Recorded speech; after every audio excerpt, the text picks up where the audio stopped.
na ako. Good day, everyone. Today, in this report about police organization in Singapore. Next slide.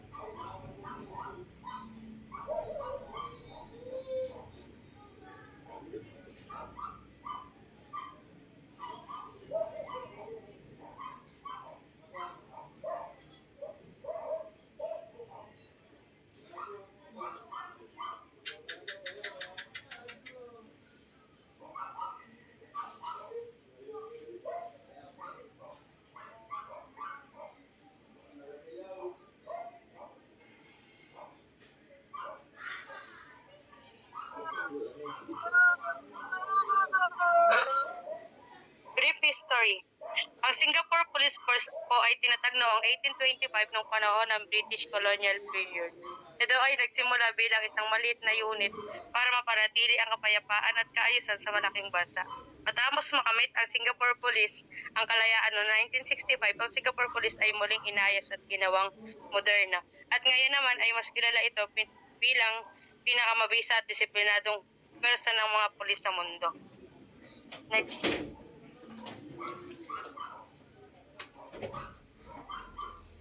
Organization structure. These are the 7 organization structure in Singapore. The first one is Minister for Home Affairs.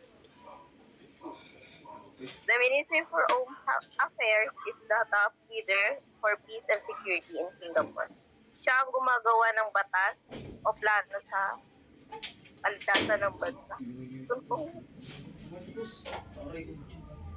The second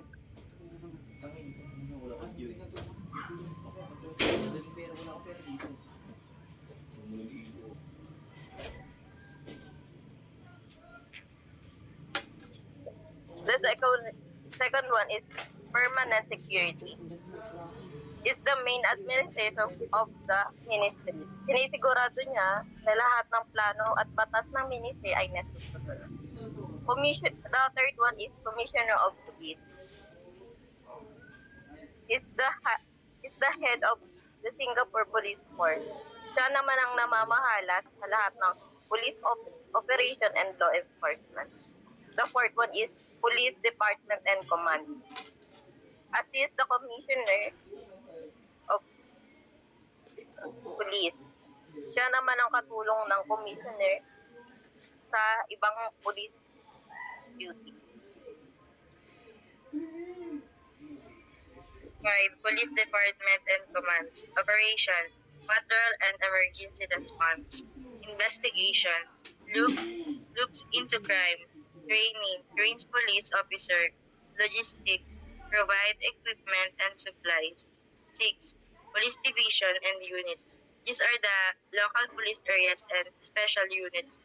Ito yung direktang nagsisilbi sa komunidad at pagpapatupad ng batas sa araw-araw. The last one, the STF operates under the Ministry of Home Affairs. This means the Singapore Police Force ay sumusunod sa pamumuno ng Ministry of Home Affairs. Next slide. Rank classification. Senior officer rank. Commissioner of Police, Deputy Commissioner of Police, Senior Assistant Commissioner of Police, Assistant Commissioner of Police, Junior officer rank. Deputy Assistant Commissioner of Police, Superintendent of Police, Deputy Superintendent of Police, Assistant Superintendent of Police.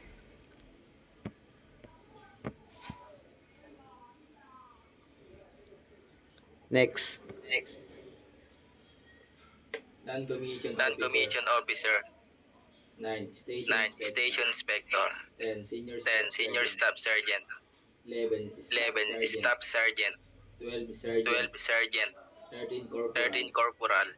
Constable rank. Constable rank. 14. 14. Police Constable. Police Constable.